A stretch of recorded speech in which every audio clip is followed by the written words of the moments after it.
You either die a hero, or you live long enough to see yourself become the villain. I can do those things because I'm not a hero. Hey, yo, lesson here, babe. You come at the king, you best not miss. All right. Okay, you pedestrians, you come at the king, you best not miss. Okay. I've been having a lot of questions about the Trump tariffs, even though um, I explained tariffs are very, very complicated because they can be reciprocal, especially in a supply chain as big as this one is. Okay, you have a global supply chain. Okay, you have a very complicated global economy.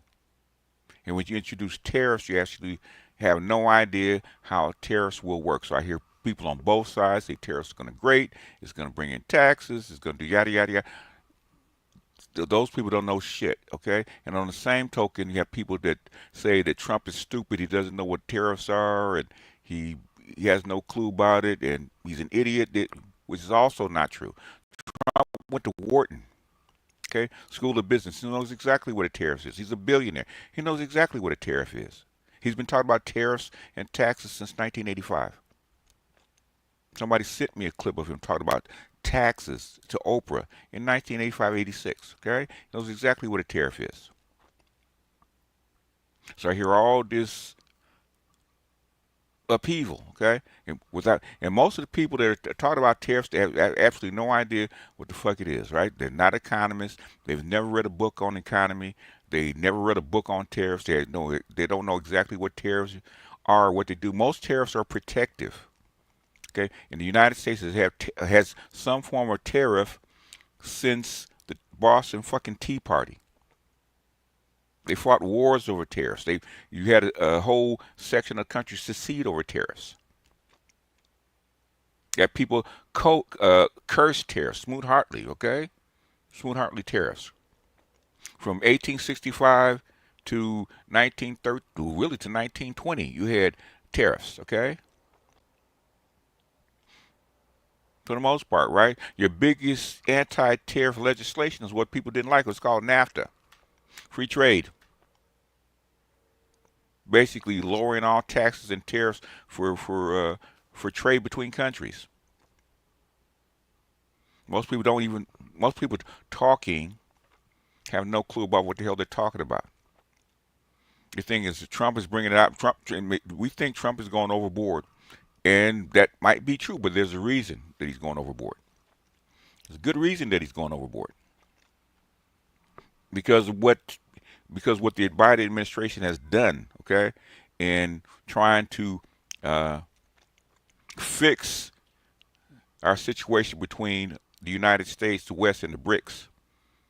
He's got to try to fix this. And this, I'm not saying it's the correct way to do it. I'm not saying that it's going to work, because I have no clue. I don't think he has a clue. But thing is, this is a bold step. It is very risky. It's almost like throwing mud up against the wall. He's doing it but the thing is, he's doing it for a reason. And most people know what the reason is. They don't like it, but they know what the reason is. But they have no way of fixing what has already been broken. They have no way of fixing it. The same people talking have no solutions. None.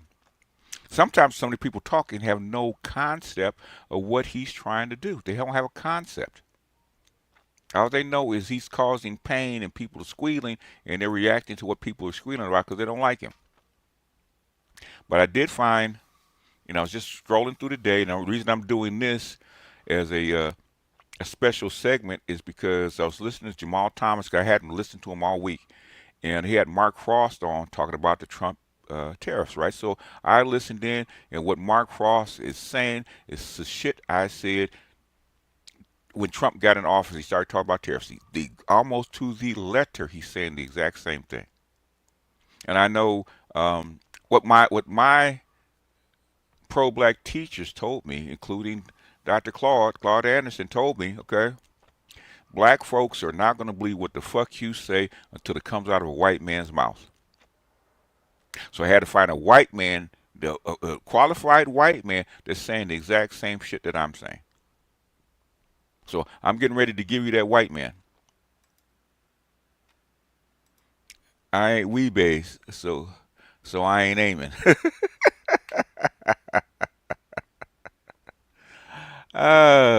What's the other one? I guess that I got another one. Okay, I got another. This is for my all my pedestrians, right? All my pedestrians trying. Well, they don't even come at me anymore, so they try to avoid me now. But they have to wait till they get their ducks in a row. Some motherfuckers are always trying to ice skate uphill.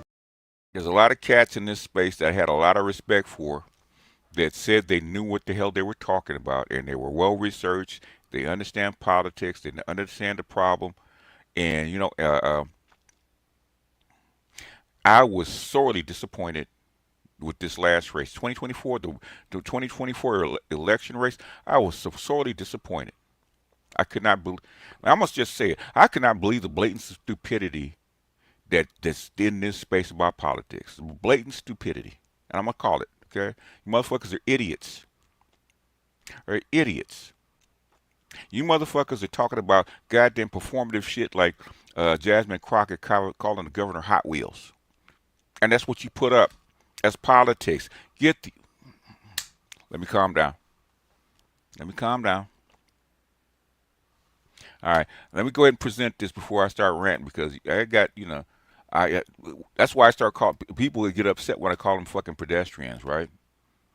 They get upset when I call them pedestrians, and then when you challenge them what they know, they're pedestrians. Okay, so I elevated them to civilians. Okay, you are in. I said you're not completely informed. Those are civilians. Okay, and they get upset until you chat until okay. Then you say where you get your shit from. Okay, if you get your shit from CNN, MSNBC, Fox, and that's the extent of where you get your stuff from, then you are misinformed. Okay, you're misinformed. You get talking points and not information. Okay, and I have to go. You have to, if I actually went and dug out just, on either side, progressive or right wing stuff. Okay, people that you never even fucking heard of. And you call yourself informed and progressive. I'm saying, motherfuckers, you could watch C-SPAN and get better information. But all I see is, I see the talking heads on CNN. I see the talking heads on MSNBC. I see Joy Reid. These people do not know what the hell they're talking about. It's propaganda. And we're feeding off, arguing about freaking propaganda going back and forth, right? Like with Doge. My brother's more concerned about the chainsaw demonstration than the actual process that's going on. He ain't got no problem with the process going on. Sometimes he low-key agrees with it.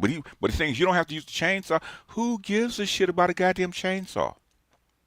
Who gives a shit about Jasmine Crockett calling the governor Hot Wheels? Solve the goddamn problem. Anyway, let me get busy. This is Jamal Thomas. One of my favorites. Been listening to him for 6 years. And when the Ukraine war started, and he was on RT, I started listening to him every morning.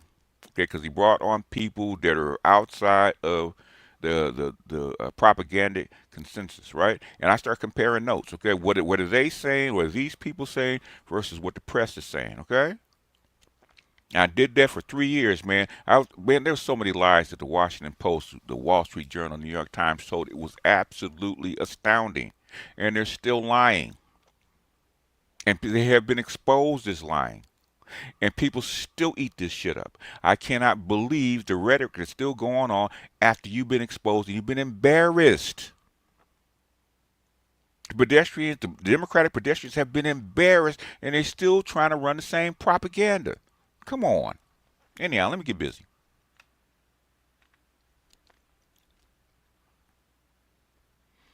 All right, let's get busy. Yeah, I started listening to C-SPAN in 1986. I think it was 86.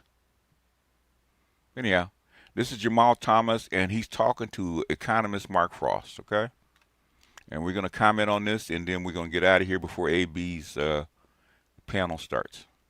So that's why I'm not calling anybody up. I'm not going through the usual rigmarole and calling a roll. So um, I know you got this is not the normal space, so give a like if you want to, because this is just me documenting this. Okay, it's not really me caring about whether I get likes or views or shit like this. I decided to do it live is because it's probably easier to do it live um, rather than pre-recorded. Cause I started to do it pre-recorded, but then fuck it, go ahead and do it now, do it live, and get it out the way. So this is Mark. This is Jamal Thomas interviewing Mark Frost. Okay, and this is a lefty channel. Okay, these are two progressives. Okay, talking. These are not right-wing Republican demagogues. Okay. I'm joined with the man himself, good friend of this show, Mark Frost. Mark Frost is an economist, professor, consultant, drummer, Eagle Scout, Marine capitalist, Marine Stupidarian, recovering libertarian. Mark, I know that by heart. How you doing, my man? You doing okay this morning? I didn't even look at the thing. I pulled it up and didn't even look at it. How you doing? You doing okay this Always morning? good to be on I always notice that he looks just like Maggie. You know, our resident white girl who looks just like Maggie. your show, man. You know I love you, and Oh man, life it's is always good to good. have you. Weather's good. It's not so cold anymore. The squirrels are running all over the place. I'm in the drum room this morning. Are Cats you? are harassing me, so life is good. Well, you know who's very angry? Penguins. Because Lots of apparently people, yeah. Trump has sanctioned or has put tariffs on penguins, Yeah. Alan. Yeah. There are no people. He says he's a recovering libertarian, and a lot of stuff I've seen, he's a progressive. Okay, there are progressives that are right of center. There. They're just penguins there. Yeah. And those penguins have been chirping away, very angry, very upset at these tariffs. You and I are going to have a very different opinion on this. Very different opinion. Maybe not as big, maybe not as different as you think. That often happens with us. It's Fair enough. That is true. usually That we is true. disagree on the tactics, not or the grand strategy, not so much the actual what's happening, because facts are facts. Yes. Facts are facts. It's silly to debate facts. I can't stand that. I mean, 2 + 2 = 4, no debate. But 1 + 1 = 3 because 2 hurts my feelings, though. Fair enough. I accept that. Let me ask you this.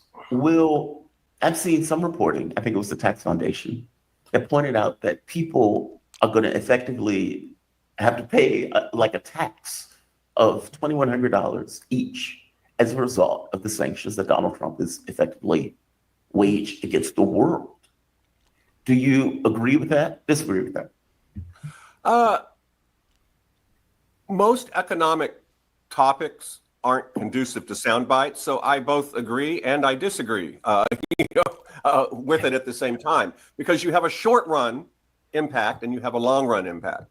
Whether Trump is going to be successful or not, I'll leave that to the soothsayers, to the political scientists, and that sort of a thing. But here's what he's trying to do, and I sent you something that earlier today that a client of mine who does a lot of international commerce, he literally asked me. He goes, "Hey, could you write something short, nothing fancy? I have to talk to my board, and I want to understand what this tariff thing is going on and why it's important and what exactly is going on."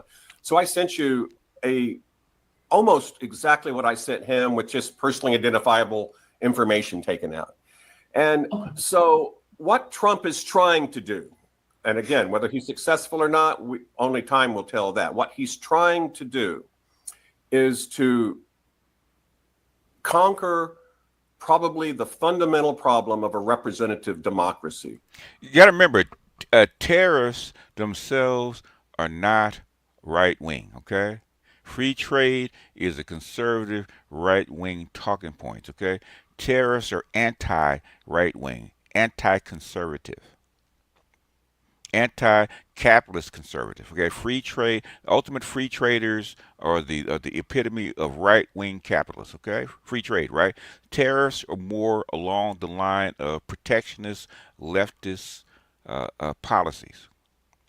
People get those things mixed up. You think tariffs are taxes that are right-wing? They're not. Okay, Tariffs traditionally are left-wing protectionist policies. Okay. How do you think beyond the next election? Look at the difference of Russia. Russia has had the same president for quite some time. There's continuity, there's consistency. And 120 watching, please get my likes up. Okay. If you're gonna be here, like I said, I don't ask for $1. Give me a like. Okay. foreign policy, there's consistency. Right. In domestic policy, there's consistency in economic policy. In the United States, it's possible for everything, as we've just recently seen, for everything to just be blown up every 4 years. And so what Trump is trying to do, and I don't say 100% on anything. I'm 99.999% confident this is what he's trying to do. He's trying to finally say, if we don't start thinking long term, and I don't mean 5, 6, 7 years, I mean 20 years, 30 years, 40 years, 50 years. If we don't start doing that, we're doomed. We are because doomed. other countries. We're already doomed. But yeah, we didn't do that, and we're already doomed. But the thing is how to salvage what's left. Have their country first policy. They have an industrial policy. Yes. That is designed not necessarily to produce, to provision their citizenry with the cheapest goods, but to position the country into the modern world on a long-term basis. That Facts. That's what Lincoln did. Promotes industrial production domestically within the United States borders, especially in industries that we have deemed are strategic, important, and essential. Mm-hmm. So that's what Trump is trying to do. He's trying to basically untangle the yarn of decades of what I consider failed macroeconomic policy. True. Facts. Going back to Nixon. That characterizes representative democracies. It just does. Go back in history and look at what kills democracies. It's fraud. It's basically what Doge is trying to fix. It's basically what Doge is trying to. Yeah. The thing is, people look at the performative side of politics instead of the governing side, which drives me nuts. Okay. Fraud, waste, inefficiency, and most of all, impotence. I mean, if the barbarians are coming and they're at the gate, you know, the time to debate's kind of over. You need somebody to step forward. Say it again, white boy. And you have to, you need somebody with a personality that is willing and able to do things that, generally speaking, we dislike in a representative democracy. Say it again, white boy. Ancient Greece. Look at Rome. Look at how debating societies, or better said, look at how countries that basically turn into just debating societies, nothing ever gets done. The only people that really benefit well are the insiders, the inner party people, that sort of a thing. And that's what causes societies to crumble. I think Trump truly realizes that. And I think this is what he's trying to do. That's why I say Trump is on a messianic mission, right? That's why I had this soundbite, right? Because to symbolize what Trump is doing, right? Oh, yeah? Well, me and the Lord, we got an understanding. We're on a mission from God.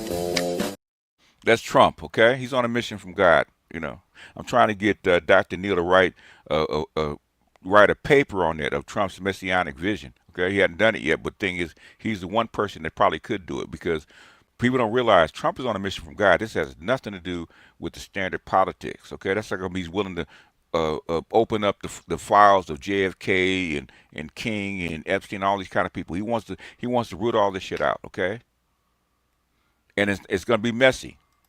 It's no longer 1946. I've been saying this almost my whole career. I mean, even as a young professor, I was like, why do we need NATO? Why do we need this Cold War? Yeah, well, you have to go back and read Gold, Dollars, and Power, especially when the first parts of the book, when Eisenhower takes over in 52, right? That's where the book starts in 1951. And basically Eisenhower said the exact same thing that Mark Frost is saying right now, okay? Apparatus when the Cold War is over. Why do we have, if we are no longer the world's hegemon in the sense that we were in 1946, and we ought to be proud that we don't have to be, because we did some good things. Bretton Woods established the modern international monetary order. It did. It has its problems, but it did. Okay.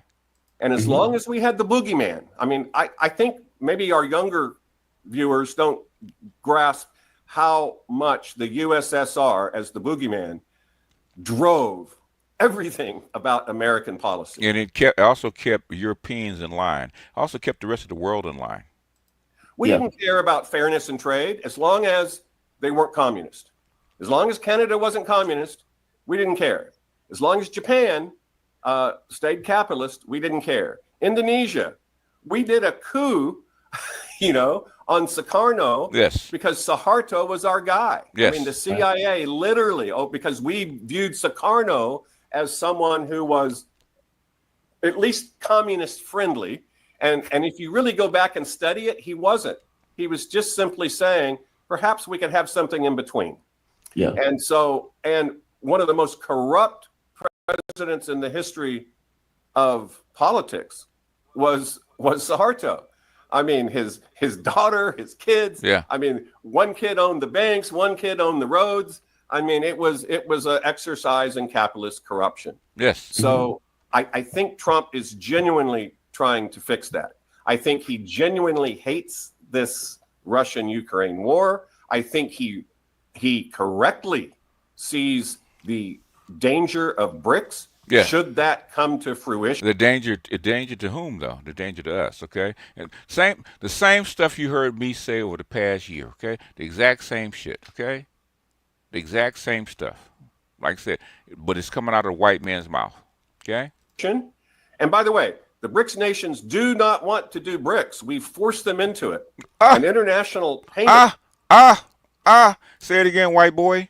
Say it again. Mechanism is only useful if you can use the international monetary unit.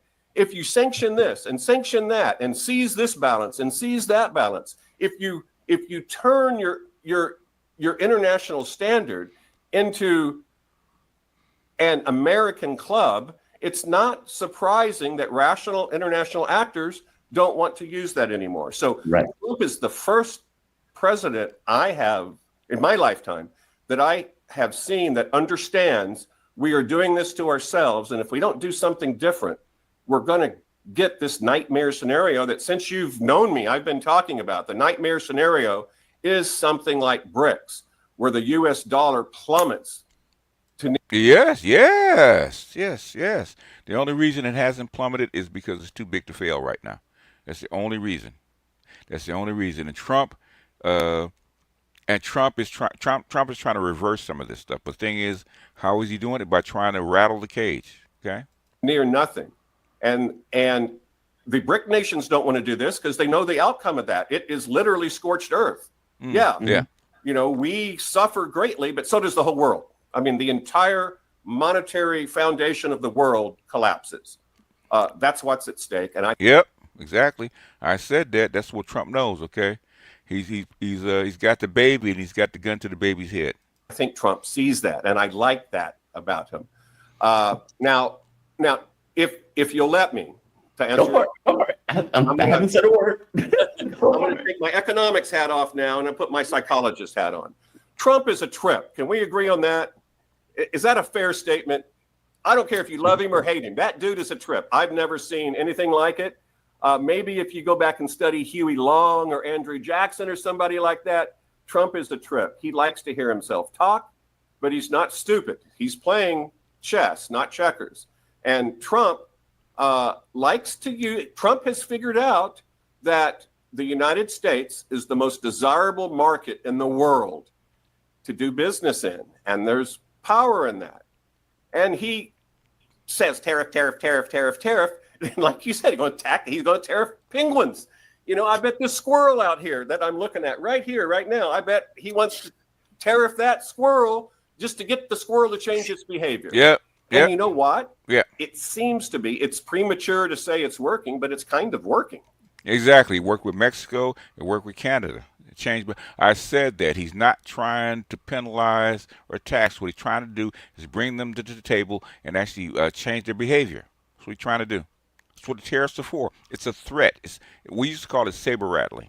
Okay, when you did it with arms, when you did it with boats and guns. Okay. People forget it's only been what? It's only been a little over 2 months. It's already kind of working. We already have now pledges are not the same as actual checks written. But we already have some very large pledges. I think it's in the tune of about $3 trillion of new direct foreign investment from overseas. We have people caving all over the place on tariffs. People do not want a trade war. And Trump is doing what I consider 11th hour Brinksmanship. Trump is someone that if you're going to play a game of Trump is one of the last people in the world I want to play a game of chicken with. I would say Trump. Because he's unpredictable, exactly. Trump and Putin, Putin is predictable, Trump is not. Trump and Putin have more in common than people understand. Both of those people, if you play a game of chicken with them, you better be prepared to get hurt because neither one of them want to flinch. And in the game theoretic, in the expectations view of that, people understand that Trump is a bluffer, but he is willing and able to go through with the bluff. And so I think most of this tariff thing is short-term positioning to get the United States into the position that he thinks that we need to be in so he can do his domestic engineering and international engineering that he wants to do. Because I said that he's trying to get them. Well, he knows he's not going to get everything. Okay, he's trying to work out deals, but he has to bring people to the table. How do you bring people to the table? You threaten something that they desire, and that's economic stability, because that's what he's threatening. Okay, that's what he's doing right now. We can all say this is the first president in our lifetime, love him or hate him, Yep. that is literally taking the entire international order, turning it upside down, burying it in the dirt, and basically urinating on it and saying, "Yeah, basically, yeah, I said that." He's trying to flip the table. Okay. Biden did it in a sense because he thought he could get away with it by flipping the table. So Trump, by altering the table, Trump is trying to flip the table. It's not quite a global reset, but thing is something short of a global reset. I have no use for this. This is a relic, basically a dangerous sort of anachronism of the past. And we want it. And I want a new world order where America first. And I think he respects people. I'm fairly convinced in this. I think the leaders in the world he respects, and he gets accused of being a dictator lover. And I think that's wrong. I think he loves leaders that put their own country first. I think he likes CEOs that put their company first over social values and things like that. I think that's what he really respects. I think he respects Xi. I think he respects Putin. I think he respects Maderi. I think he respects people that are trying at almost all costs to put their country first. And that's my synopsis of my view of it. That's your take. Sure. I think that this is going to raise costs for everybody else. It will. I think he wants to get the money that he gets from the tariffs as a massive tax cut that is going to go predominantly to the rich, while people like me end up paying more in the grocery store, or for that matter, just for goods and services in general. I think that the market, because Donald Trump is so all over the place, that the money is going to be on the sidelines as opposed to being in. I think you pointed out yourself that variability or expectations, uncertainty, that's what it is. I mean, there's even a thing in the stock market, what is DX or something like that, based on uncertainty. Donald Trump is radical uncertainty. The EU, China, these are organizations that are big enough to tell him to F off. Other smaller countries may be okay where they're chomping at the bit. Canada, for example, is going to bend over. Agreed. Mexico may even bend over. Agreed. But the But the thing is, they don't have to bend over. What they have to do is come to the table. Russia has already come to the table. Okay, Xi is basically matching Trump's move. Okay, but he will come to the. But the thing is, they will come to the table eventually. Okay, Trump is not. He's not a dictator. He knows he can't dictate. But the thing is, can he get Xi? In fact, he's supposed to be meeting Xi in the not too distant future. Okay, to hammer out a deal. larger countries that has the ability. China, Japan, South Korea have decided to join together in order to push back on what the United States is doing. They don't accept his premise.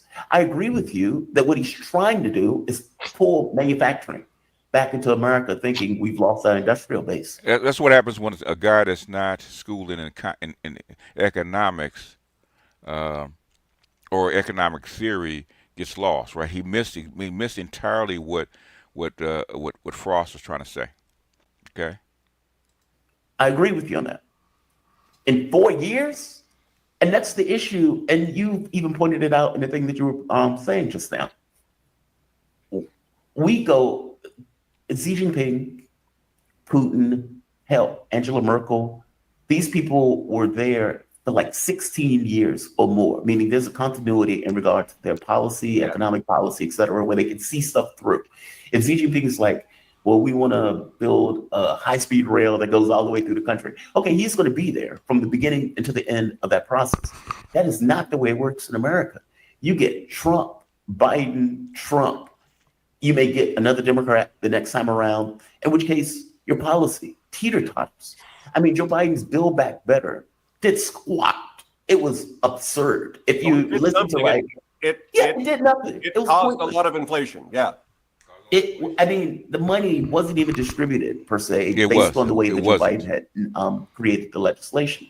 And then you go to Trump, and Trump is going to kill the Build Back Better thing. So that's not going to be an issue of policy. Now Trump comes up with a new world order in regards to the Ukraine war, NATO, maybe.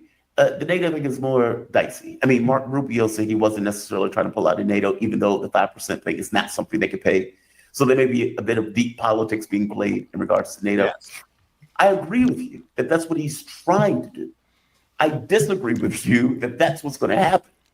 Well, I don't. Well, on that note, notice what I said. There's a short run and a long run.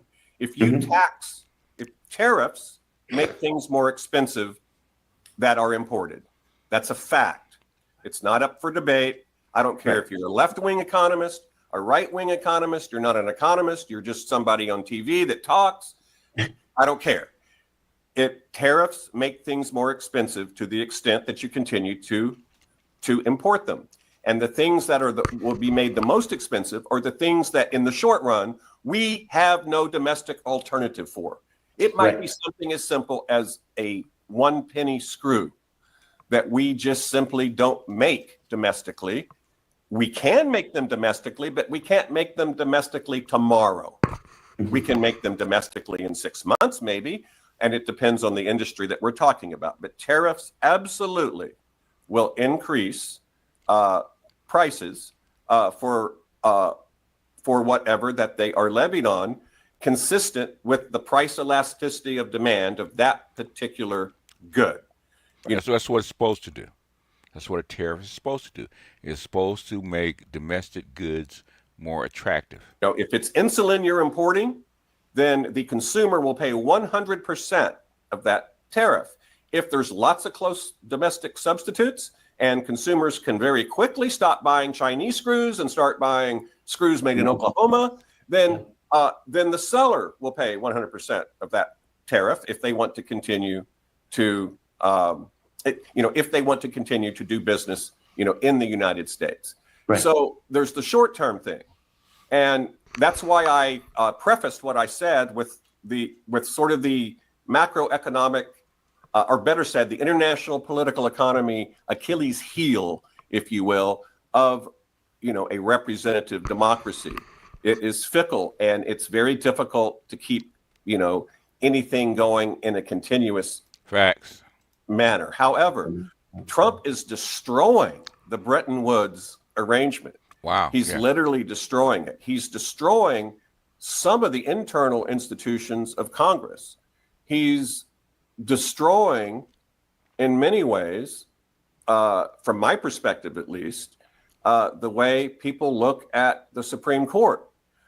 He is an institution buster, but I think in the long run, he's trying. What I think Trump would like to have is to have free trade agreements with all these different countries individually, and do it in a way that we believe helps us, and a good agreement that is lasting. You and I make an agreement. That's why he tried to kill NAFTA. He didn't want the block agreement. He wanted the United States to actually do individual trade with individual countries. So even that, okay. If it's all one-sided for me, you're going to break that agreement sooner or later. Right.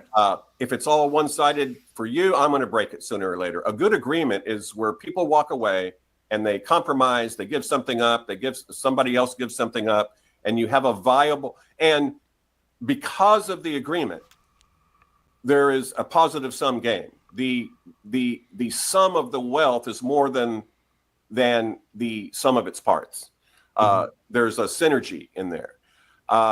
And so I support what he's doing if to the extent that I perceive what he is doing. And I think he will be successful, because one thing that I've learned, and this, I don't know if you remember back when you first met me, there was nobody more anti-Trump than me. Nobody. Right. Nobody. Yeah, see what I'm telling you? See what and he was anti-Trump. I mean, and I haven't gone full MAGA, but I am, relative to what we had, I'm fat, dumb, and happy. I am exceptionally excited about what's moving forward. Now, my one dislike that I think it's an inconsistency. I like what Trump has looked at the Ukraine-Russia war and said, this is a loser's game. And I think he's basically told Ukraine, do what I want or I'm out of here. Well, if I was President Putin, I would like that. Nobody is going to support a ceasefire if you're winning. That's true. Right. You know what I mean? Now, maybe Right. they would have done maybe a Why it makes no ceasefire could sense. have been done, back in the Biden administration when when the war first started, didn't go their way so much. But if you're winning, nobody wants to do a ceasefire. No. I am disappointed in the Middle East policy. I am disappointed because one of the things I liked about Trump relative to the Biden administration is I thought I was getting rid of the warmongering, and maybe I still have, but I do still believe and I'm not anti-Israel. I'm anti-Israel obsessed. I'm anti-Zionism, if you will. Right. I have no problem with Jewish folks. I have no problem with Israel existing. I have no problem with any of that. I do have a problem with my nation saying, no matter what they do, no matter what the cost, we stand with these people. That's not America first. It's an inconsistency in the Trump administration. And that's a fact. You may like the inconsistency because we all have little inconsistencies. We make exceptions to our general rule, but I demand people acknowledge that it is an exception and it is inconsistent. Let me ask you this, Mark. Do you really think that industries are going to take the hit necessary to bring industries back into the United States? They're going to be forced to. They're going to be forced to. That's the whole thing about this Trump. He's going to force them to, but the thing is, you got to give him something. Because he tried to do that in his first term by lowering taxes for them. Biden carries through some of that, but he's always been an America First guy. United States with a president that is going to be gone in 3 to 4 years. Yes, and let me tell you why. But not yes as in 99% sure. Yes as in 75% sure. Okay. Fair enough. Because anyone that gives you metaphysical certain forecasts is a charlatan. Yes. Don't have them on your show. Get rid of them. Those people need to be on MSNBC and Fox and all that kind of stuff. Yes. They're not even real economists. They're talking heads. Maybe they have an economics degree, but they don't do real economic work. They don't get in spreadsheets and spend days forecasting, analyzing, adding, subtracting, projecting, and all that sort of a thing. The initial signs that Trump's strategy is working is, now it could just be pomp and ceremony. I admit that. Virgo, how is he going to be gone in 2 years if the Democrats win the midterms? There goes that prediction again. Okay. Welcome the local pedestrian. This is for you. But I don't think it is. We have a huge number of official announcements from international corporations that have committed, the last time I checked about a week ago. Boss, we are not talking about this other bullshit today. We're talking about tariffs, okay? Or if you're talking about tariffs, you can stay. If you don't want to listen about tariffs, you can go, okay? If you want to argue that bullshit about that performative bullshit that you're talking about, you can argue about it, right? That's not what we're talking about right now. We're talking about tariffs. If you want to listen to about tariffs, you can stay. Otherwise, you can bypass this and go someplace else, okay? Was about $3.4 trillion of new direct foreign investment. Just to be clear, though, that was before his tariff war. Well, they knew it was coming. They knew it was coming. And I still don't consider this a tariff war. A tariff war, hold on, this is a tariff battle. This is come on. No, we haven't seen a tariff war. You haven't seen a tariff war since the I think the 20s. Okay, that's which the 20s tariff war actually helped cause the depression. Okay, this is not a tariff war. Okay, there's a tariff war that caused World War I, and there's one that caused depression in World War II. We haven't been in a tariff war since. Okay, the last thing you might be might have been close to a tariff war is the oil embargo by the Middle East. No. Hold on. Hear me out. This is a tariff. This is tariff saber rattling. This is Trump positioning himself and the country to what I believe he thinks is going to get him what he wants. Virgo Life, get the fuck out of here, man. Trump pull up. Go ahead and pull up your receipts, okay? Isn't stupid. Go back and look at Smoot-Hawley and how Smoot-Hawley contributed to the depression, okay? Nobody wants a real tariff war unless there's no other choice. Now, what makes Trump dangerous is when he plays chicken, mm-hmm. he actually will push the button before the other person. He won't turn, is what I'm saying. So you have two cars going at each other. Trump isn't going to turn, and his secret weapon is most people will veer. Most people will turn away from the head-on collision, and they know Trump won't, and that's how you win games of chicken. China's not. So, well, actually, they already are. She just got through giving an interview, and he talked about that BRICS is a last unit. They don't want a tariff war. It is true. They don't want a tariff war. They've said that, okay? They have said that. Putin has said it, okay? Putin, when he met Putin, okay, he said they were forced into it. And that's why Jamal wasn't listening, okay? With China. And if you notice, the largest criticism of Trump is that, yeah, this is all announcements. Again, this is the saber rattling and the cold tariff war that everybody wants to. You can't turn inwards. You can't, because you have to export. You can't turn inward and be self-sufficient, okay, without a big, huge hit on your standard of living, okay? You're too connected. It's not going to be viable because one, the way your economy is set up, and two, you don't have enough. Basically, you're losing people. So can you be self-sufficient and closed off in an international order? No, but there's something called balance. That's what Trump is shooting for. Shooting for balance. Everybody wants to avoid that. So, but if you look at who Trump has been the nicest to in terms of his tariffs, because if you really want to hurt China with tariffs, 20% doesn't do anything. You need a 200% tariff because, to really make that have teeth. Trump has actually been friendlier to China than he has been to Canada. True. Than he has been to the UK. He has been, and I believe, and you can have me on. If I'm wrong, you can have me on, and I will eat crow publicly. I'll publicly announce that I'm wrong. And then, but if I'm right, you can have me on, and I'm gonna, ham it up a little bit and, pat myself on the back somewhat with that. But I do believe that it's that the initial signs, and it's premature, but the initial signs are direct foreign investment is coming. Even though they know Trump won't be president again, the Democrats are the dumbest.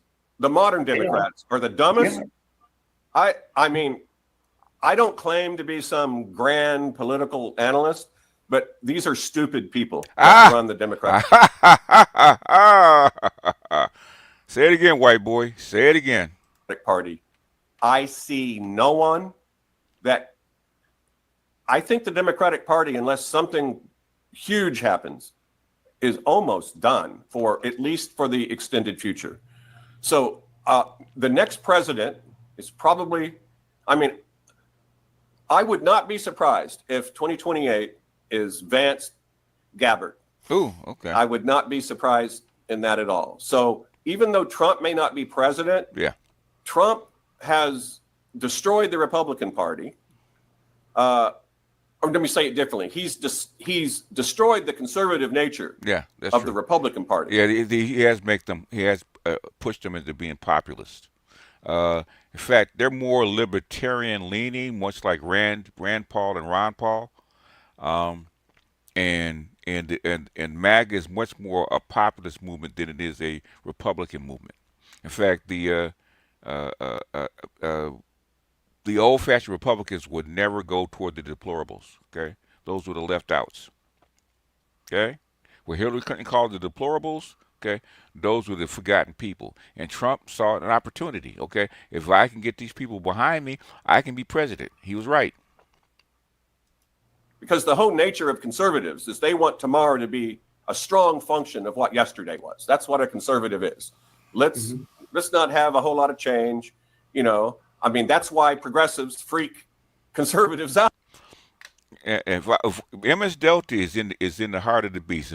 If I was full of shit, MS Delta and a whole bunch of others that are inside the Beltway would have called me out a long time ago. Okay, if I was full of shit. What's going on in MS Delta? And personally, I don't like Trump, okay? I've never liked Trump. I don't like Trump. I understand Trump and his first term. Trump's first 2 years in office, I thought he's an idiot. And he was, okay? But guess what? If you're on the job long enough, guess what you do? You do learn, okay?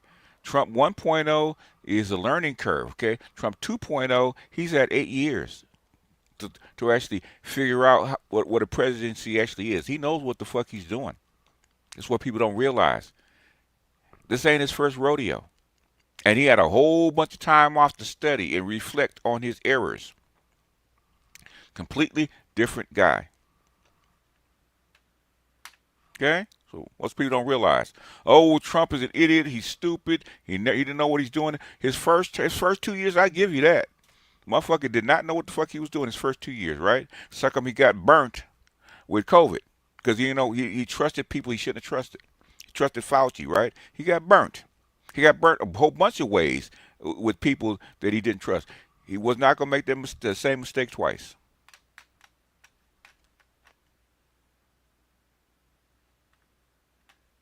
Trump proves being a loophole ninja.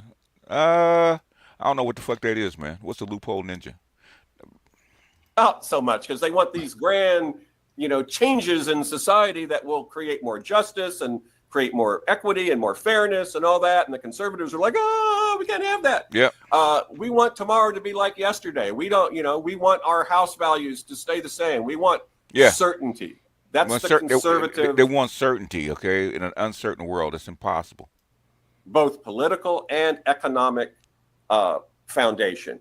Right. So given the increase in direct foreign investment, given the fact that just about everybody has backed down on the tariffs, even though publicly they're going to rattle their sabers to Yes. back down. Yes. Yes. Say it again, white boy.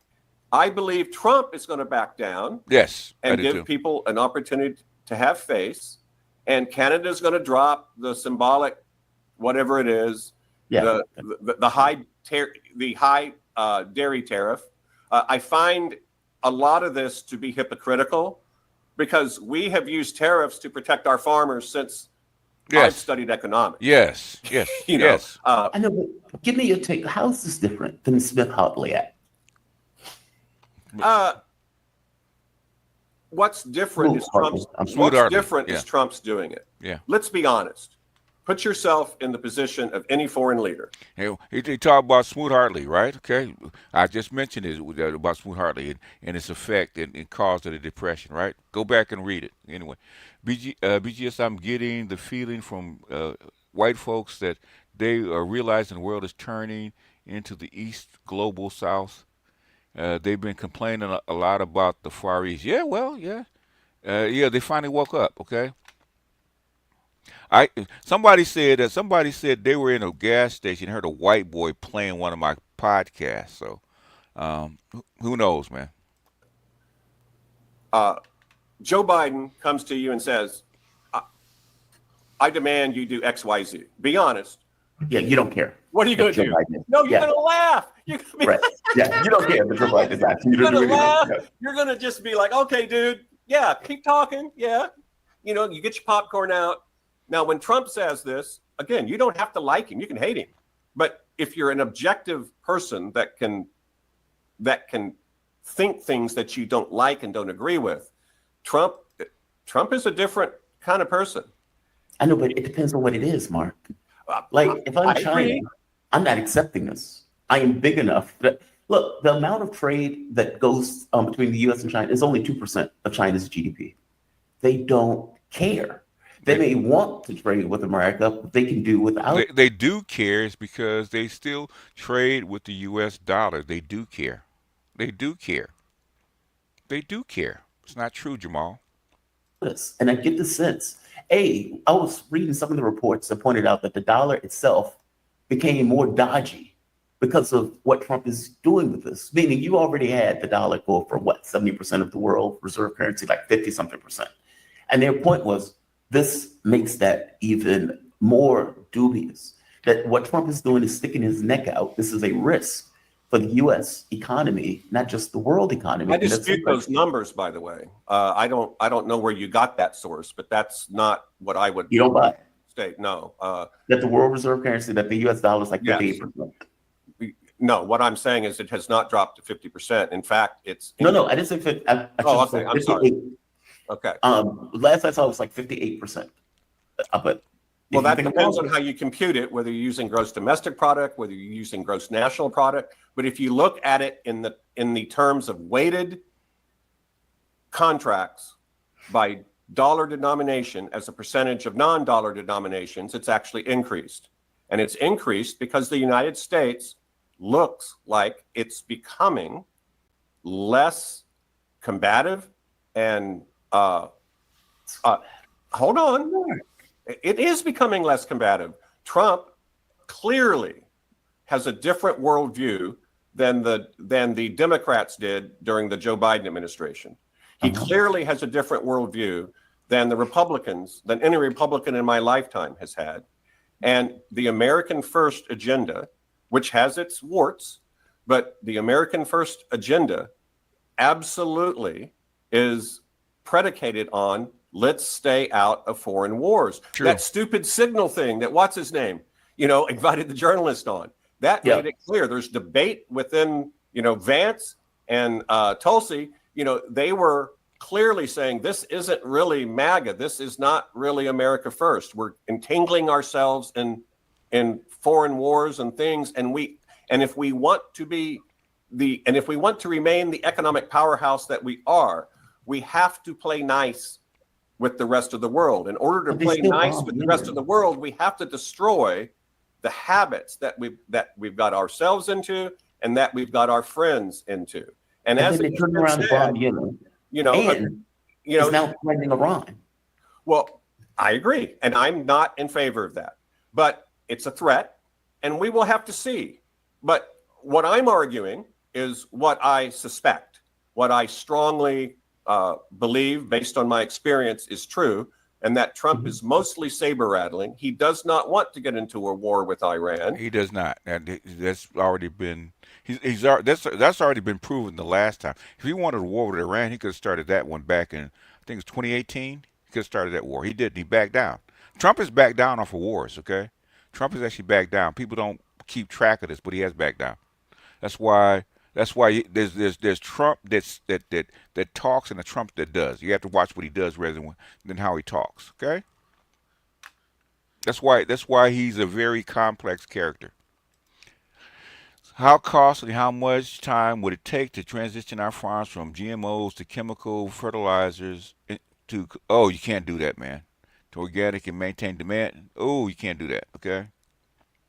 Also, this is my down payment for your next rant and taco tax. Man, I got a bunch of them coming, man. I got a bunch of them coming. In fact, I gotta finish. I'm gonna finish the one I've been on about the education, and I got about 3 smokers that are gonna be coming. I got to record, man. Got about 3 smokers, and probably got 2 more on the list. So what I've been doing is basically, because normally you know how you wake up, or idea, you're pissed off, an idea comes up, and you think about it, and you don't write it down, and it kind of goes away. You forget what the fuck you were talking about, right? So I just said, let me start writing the shit down. So I know I got 3 smokers coming up, okay, and maybe a couple of more. So if you want to hear rambles and semi rants, check out next week, okay? He sounds like a suspect white supremacist. Suspected white supremacist. What is a suspected white supremacist? Every night for the content. Appreciate you. What are you talking about? I don't care if he's a white supremacist, okay? That shit doesn't matter. If you didn't like white supremacy, you'd be someplace in the middle of the continent. I want to hear that shit. Doesn't matter. Is he spitting facts or is he not spitting facts? Okay? When you go to so if in other words white supremacy completely goes away and you're in the heart of the beast, you're gonna stay here and go and live in a tent?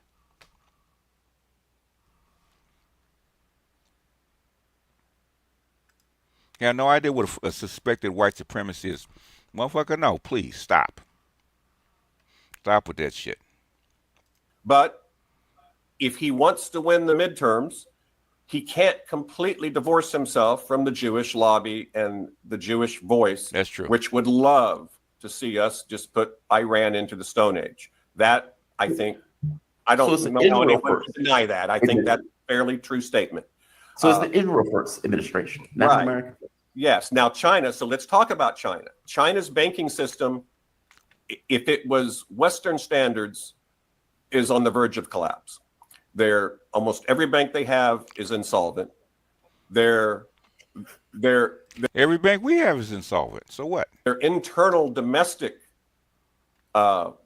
problems, from unemployment to deflation to all sorts of things, is causing a lot of social unrest. They've still pegged their currency to the dollar. Mm-hmm. And during the Biden administration, when we printed money like printing presses were going out of style, they were forced to print money.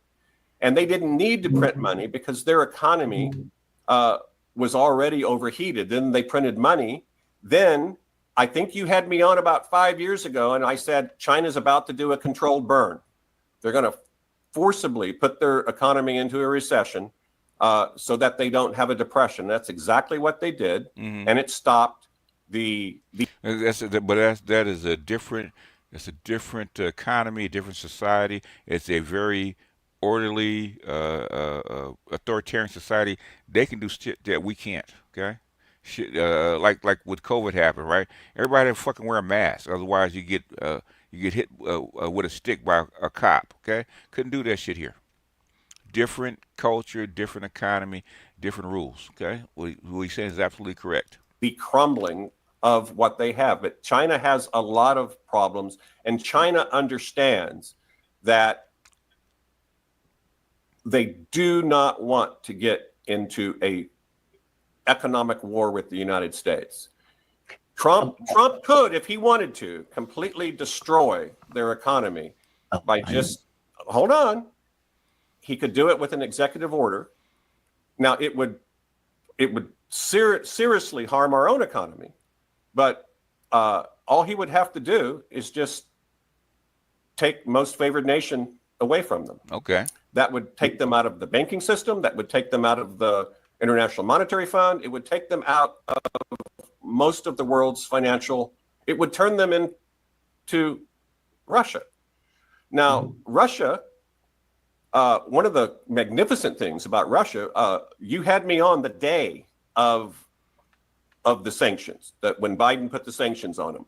And if you remember, the only thing that if he could take away, in my opinion, and this is someplace where I think white people have a cloud, right? He could take away most favored nation status, right? Which I know he wouldn't. Is he will actually force them to actually rally around the BRICS. Okay, it would completely take them out of the dollar system. Okay, but you still fucking owe money. Okay, then basically, then all that trade would have to be completely around the BRICS. It would take the United States out of the trade loop too. Completely take them out of the trade loop. Can you afford to let go of 7 billion people by doing that shit? Trump's not stupid. If you did it and took them, will you destroy their economy? I doubt it. I personally doubt it. Okay, if American trade is 2% of GDP, I doubt it. Okay, I would like to see it. You know, I would love to say, hey man, take them off to see what happens. There's a reason that they don't. As the Russia fire sale, that's what stabilized them. No, it's not what stabilized them. remember what I did? I bought rubles. I bet the farm. Right. Right. I lost money for a week. And then I quadrupled my money. And I told people, this is unsustainable. It's not going to happen. And I sold half of it. I still have the other half. And if you go look, ruble's doing good. Mark, I'm gonna have to. I have another. Always fun, man. Always fun. I'm gonna leave it on that. Now, I gotta be honest. I don't know if that's true about the Chinese economy. Sure. I would have somebody on. I don't know enough about the Chinese economy to debate one way or the other on it. So I'm gonna leave your comment the way your comment is.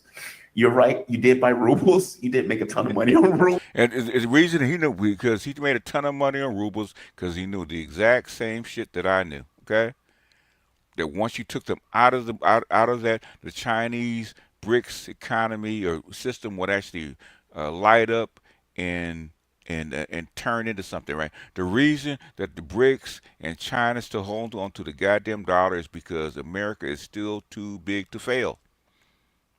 America owes the world too much goddamn money. Okay, just like any other bank. Some, like big corporations, right, that you owe too much money, will take the whole economy down. Too big to fail. America's too big to fail. Now, Trump could do it. If Trump did that shit and cut off China and forced a real trade war between the BRICS and the West, okay, either one, two things. The West is going to go down one way or the other, okay? And the thing is, who's going to rise from the ashes? So I understand what Mark is saying, but the thing is, that's why some of that stuff is blocked by white mentality, okay? In my opinion. Now, I could be wrong.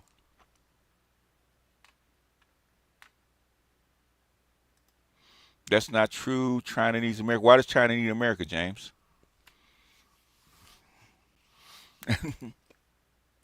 Markets crashed 10% and he still gets his balls sucked. What are you talking about?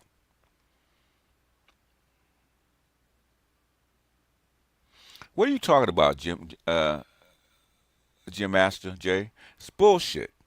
In other words, you have no idea. Dude, you don't have no idea. The thing is, that's why I do this for pedestrians. You have no idea what the fuck you're talking about. You just heard the dude explain why Trump has to do what he has to do. Okay? There's going to be pain, but you don't have a choice, okay? And most of the pain, a lot of the pain is because you're taking the air, the inflationary air out of the dollar and out of the economy. Okay, that has to be done. Sounds like the market will correct with the intention of bringing manufacturing back to the U.S., which will eventually ease tariff problem. We hope. We hope. You better hope. Okay. Things tariffs are unpredictable. Okay. Sorry, China haters. There's too little, too late. The red dragon of the East is too big and strong, especially with the BRICS and holding American dollars and debts. Okay. This shit is way too complex. The thing is, they're trying to ease. Trump knows that it's over. Okay, the game has been over. What he's trying to do is ease the slide. Instead of a hard crash, he's trying to ease the slide downward. That's what he's trying to do. And you guys talking about he's sucking his butt. That means you have no idea what the fuck is going on, man. The market's gonna crash. It's gonna correct. It has to correct. Should have corrected a long time ago. Our economic bills are too high, so we have to cut. It have to happen. In bad shape fiscally, Mr. Swikert highlights that we're in. They've been in real bad shape. Eventually, you're going to have to do something. Okay. The BRICS have been eating our lunch over the past 3 years. Eating our lunch. That's why come Trump is doing Fortress America, right? Because you've lost South America, Africa, and Asia. You've lost them. Already lost them. They're gone. Okay? Your hopes of getting them back is to negotiate. You cannot cut off the rest of the world. Not with America. Why you think they held on to NATO? It's because NATO is a backstop for Bretton Woods. But at some point, that time is over. That's like when they fought Eisenhower to keep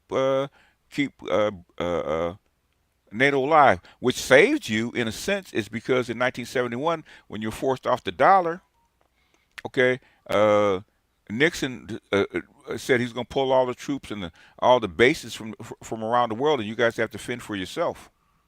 Okay, they got scared, especially Europeans. They got scared. They backed off.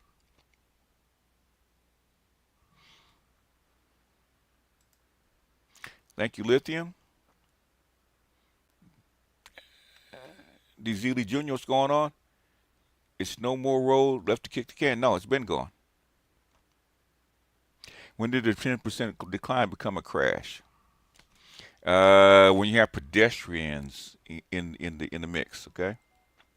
This is just a correction. Nobody said it was a crash. You go back and look at COVID, right? When you had that 40% decline, that's a crash, okay?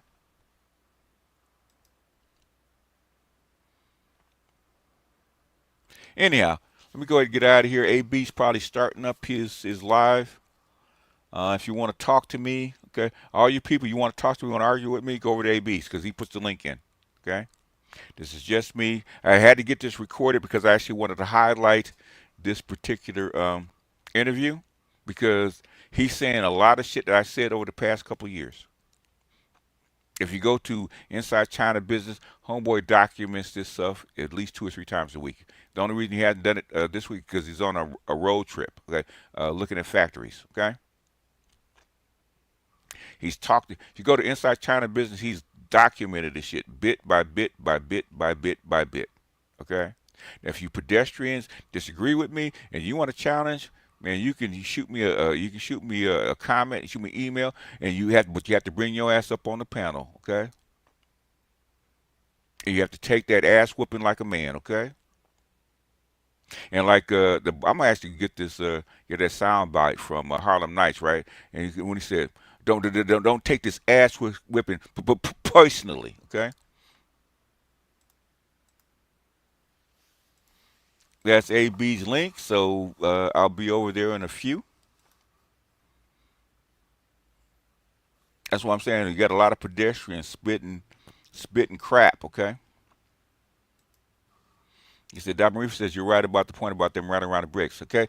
The thing is, the same predictions about the crash of China and China falling and toppling over, Okay, and their economy going into decimation. Number one, you got to remember China rebuilt themselves 3 or 4 times. Okay, over the past 100 years. China is willing to sacrifice 20, 30 million people for the sake of progress. Are we? Are we? We couldn't even put on a fucking mask during COVID, okay? Anyway, we get out of here. All right, you good people. I will see you guys later. Appreciate the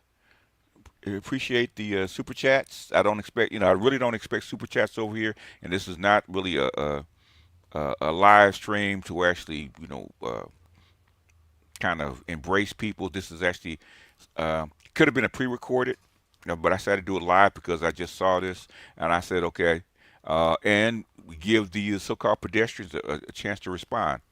Okay, guess what? Y'all still suck. Okay.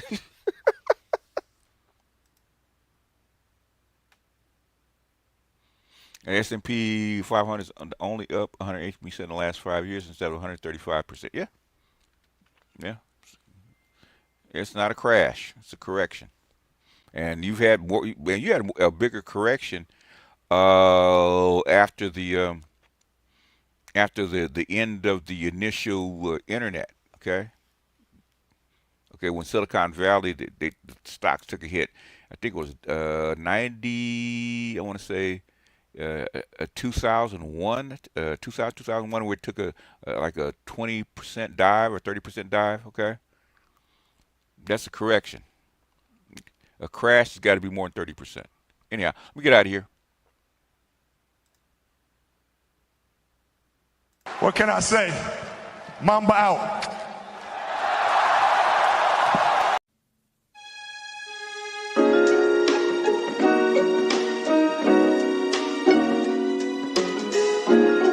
Muzyka Denis Siedem.